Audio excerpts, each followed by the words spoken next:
Money, I'm home. Welcome in. I'm Lynn Jarman Johnson with Consumers Credit Union. I'll tell you what, we have so much fun, and fun is a really weird word when you're focusing on fraud. It feels strange, not connected. But here's why it is connected. Christy Desimone is our wonderful fraud specialist here at Consumers Credit Union. She's always looking for ways to make sure that we can prevent fraud from happening to you.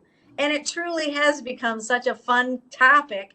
People are loving listening to your expertise, Christy. Thanks for being with us today. Of course, it's just so relevant, and I live for helping people not fall for scams. You and I were talking just recently. One of the things that you have always said is, Lynn, look at the email. Make sure that you know the person who's sending it to you. Well, just recently, this just happened to me. Now, tell me if this has ever happened to you. I started getting these, oh, you have the opportunity to claim money here. And then I went to unsubscribe, and it says, put your email in. And all of a sudden it dawned on me, you said, Lynn, don't forget to make sure, that the email's correct. Well, I go back, and it is the most convoluted email I've ever seen, that they must have masked my own. And now I'm getting it. And if I would have put my email into unsubscribed, I wouldn't have been unsubscribed. Right.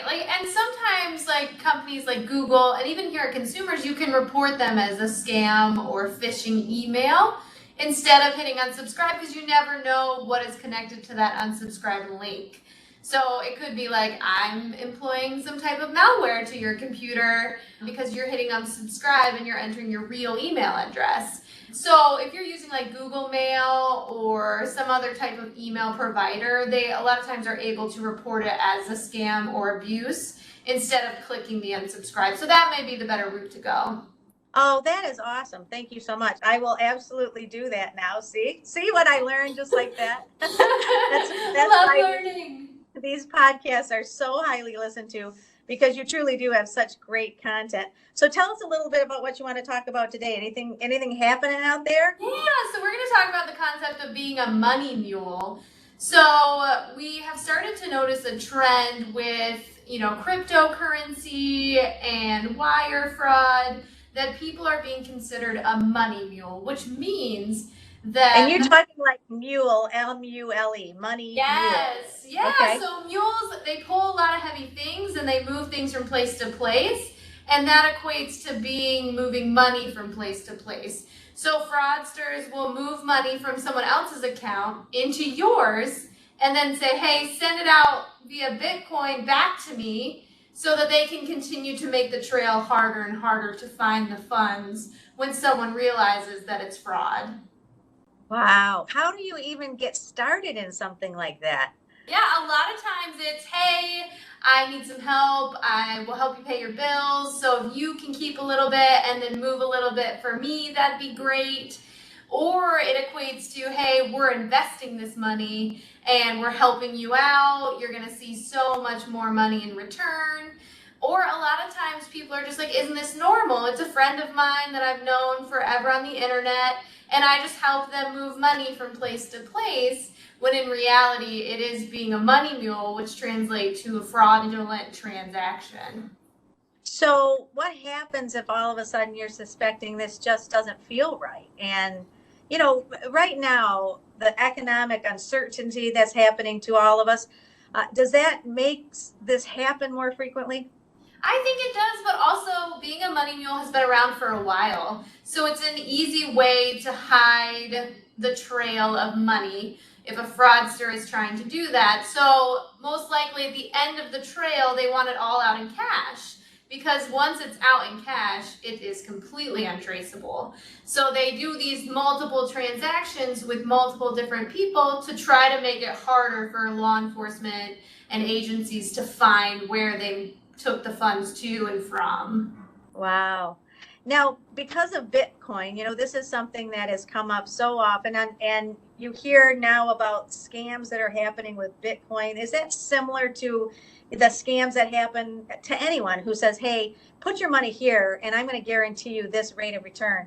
It's probably too good to be true. 100%. It's very similar. And Bitcoin is an interesting factor because it's something that isn't regulated by the government. So there's a whole different world of what's going on there, because we can't guarantee, like, hey, if something happens, you have this amount of money protected by the Federal Reserve. In Bitcoin, nothing is protected. So you could put in millions of dollars and get nothing out of it if, like, the market crashes or things change drastically. So the uncertainty with Bitcoin is also unnerving to people who are attempting it for the first time. So when someone approaches you, as you said, this has been around for a long time, this trust factor is part of it, isn't it? Has this person been trying to get your trust, retain your trust? Yeah. That's the hardest part about these money mule scams is someone says, well, I've known this person for 6 months to a year online, like we've met, they reached out, we've talked, and they feel really connected to this person who's invested a lot of time in building a relationship and building that trust, only to be like, hey, I need you to take these funds and put them somewhere.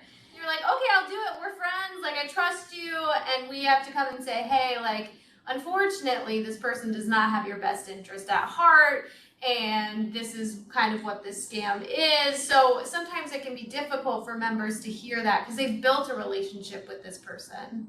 This reminds me, Christy, of the dating scams. It does. Yes, it does. And sometimes like, they're not even real people. I know, it does. And those are the hardest, and for me, they're always the most, they hit me in the feels, because you build relationships with people, and that's what we're here for. And sometimes you have to learn that some people don't have your best interest at heart, and that's always tough. Well, I'll tell you what, you always have our best interest at heart, Chrissy. Thank you so much. And listen up, if you have a topic that you'd like to share, just send it our way. We've got another fraud documentation coming up next month. I'll tell you what, these really have become so popular, and we're so excited everybody's listening in. I'm Lynn Jarman Johnson with Consumers Credit Union. Hey, thank you, Jay Gesseling, for your production skills. Everybody have a wonderful week. Thanks, Christy.